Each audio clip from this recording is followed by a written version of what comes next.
Bonjour, c'est Roxane et c'est avec un grand bonheur que je te retrouve aujourd'hui pour partager avec toi le tout premier épisode de la série Comment j'ai réussi à perdre 30 kilos toute seule sans plus jamais les reprendre. Si tu n'es pas encore abonné, dépêche-toi de le faire pour ne rien rater de la suite. N'oublie pas de lâcher un like et un petit commentaire pour soutenir mon travail. Et si tu es tombé sur cette vidéo par hasard, alors regarde dans le descriptif ou dans les commentaires, je laisse le lien pour que tu puisses voir l'épisode pilote avant de continuer ici. Comme je te le disais dans ma précédente vidéo, ce qui compte, c'est que tu poses un pied après l'autre, que tu restes sur ton chemin, celui que tu as choisi, celui qui te mène là où tu vas, là où tu veux être. Même si parfois, tu t'arrêtes, que tu détournes le regard, que tu es distrait par la vie, que tu fais un pas en arrière même, peu importe. Ce qui compte, c'est que tu reviennes toujours dessus, que tu gardes le cap et que tu repartes. Il existe sur les réseaux une grande dame que j'adore écouter qui s'appelle Joyce, qui a un âge certain, qui a perdu beaucoup de kilos, mais qui surtout a commencé à faire de l'exercice très très tard dans sa vie.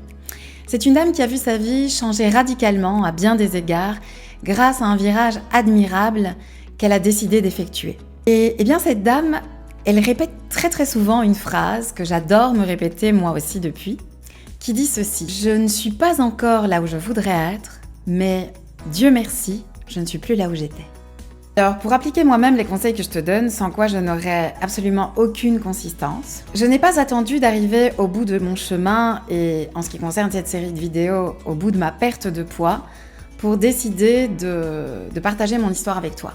En effet, j'ai choisi de le faire alors qu'il me restait encore probablement le plus dur à faire, c'est-à-dire perdre les 10 derniers kilos. Seulement, je vais partager le début, le milieu avec toi, mais je vais vivre la fin avec toi en direct.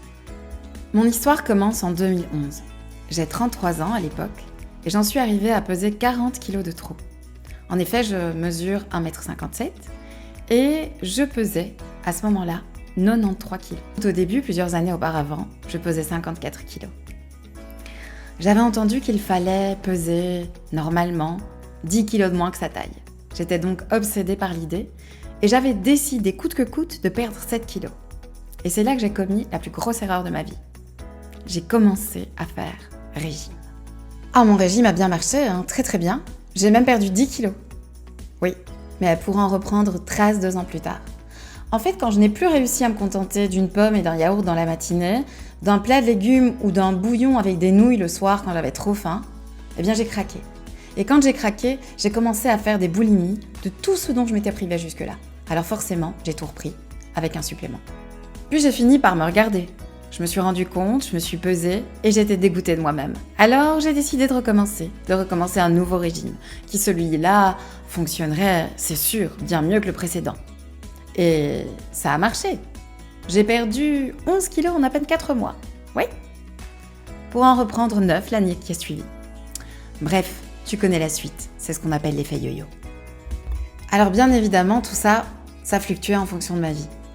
Décès, drames familiaux, ruptures, la vie comme elle vient quoi. Mon comportement alimentaire et du coup mon poids suivaient le courant eux aussi. Il fluctuait en fonction que mes émotions me permettaient de plus ou moins me contrôler, me discipliner.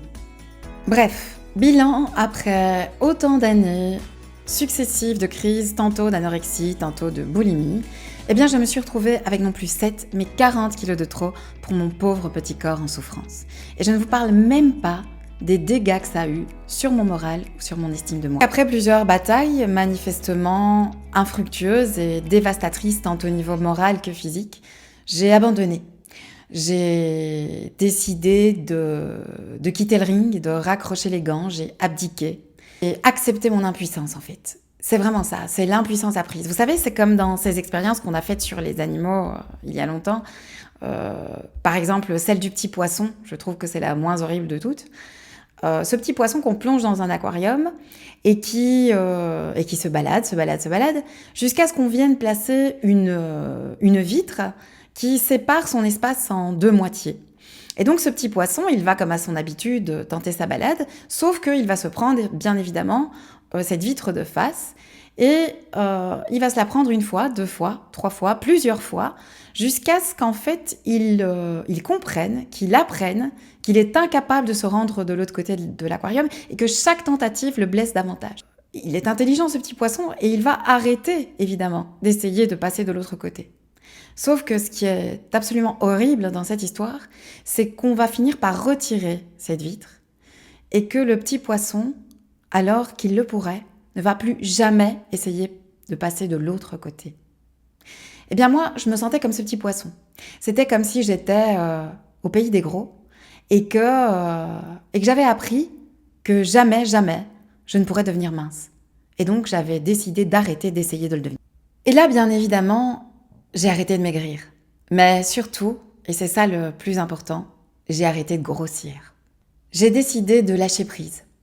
J'ai lâché du lest. J'ai, pendant un instant, décidé de regarder ailleurs, de me concentrer sur d'autres choses. Et comme bien souvent dans la vie, quand on accepte de lâcher un peu, de débrider sa vie, de donner sa confiance à autre chose qu'au contrôle permanent, eh bien c'est là souvent qu'il se passe un truc auquel on ne s'attend pas. Une surprise qui prend différentes formes selon qui on est. Alors certains appellent ça un heureux hasard, d'autres l'univers, d'autres encore Dieu. À toi de voir ce que tu préfères, mais en tout cas voilà ce qui s'est passé pour moi.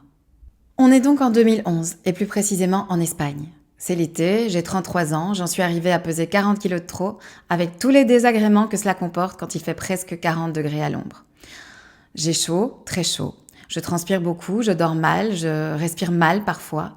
J'ai le visage bouffi, les mains et les pieds gonflés. Pas possible de porter de jolies sandales alors que je fais même pas du 36.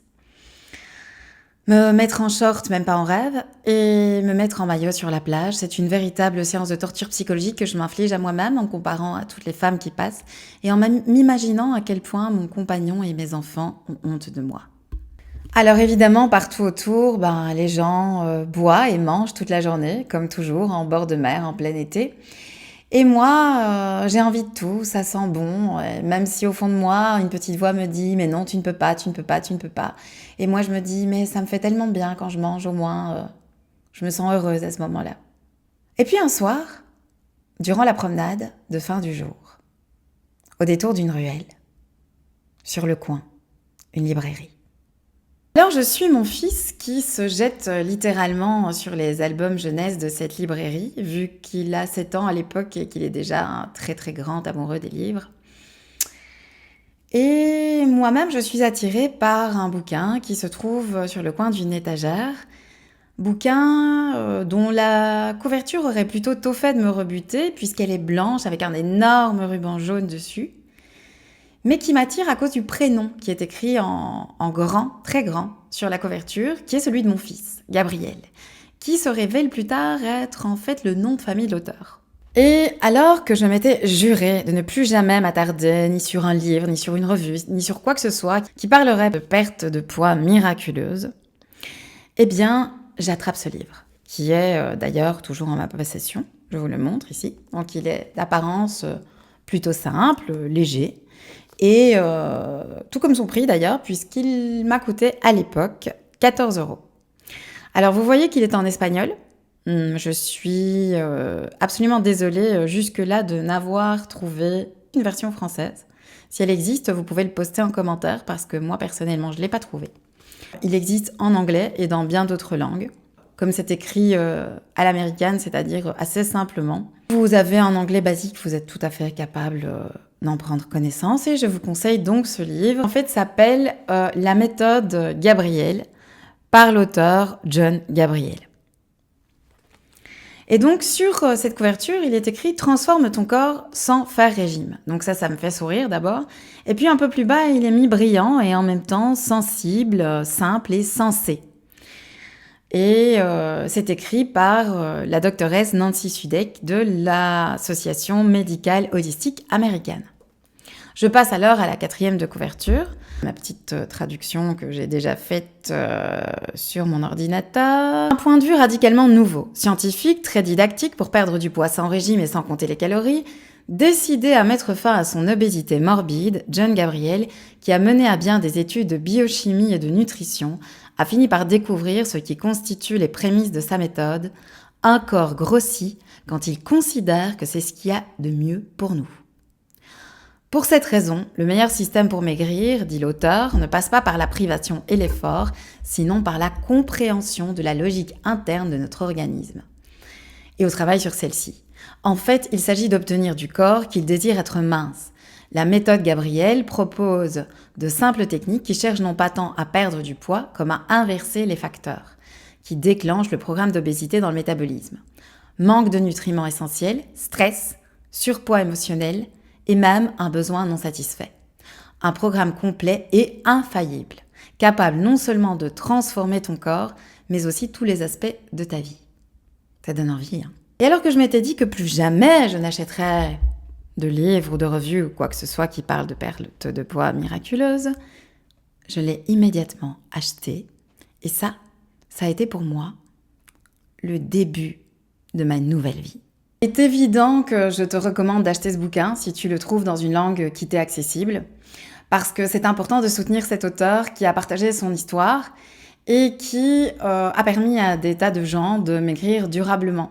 Alors moi, je n'ai pas fait que d'appliquer sa méthode. Comme je te l'ai dit, je me suis inspirée de plusieurs personnes, mais il est le premier de ma liste. Et donc aujourd'hui, je te partage mon histoire pour te planter un petit peu le décor.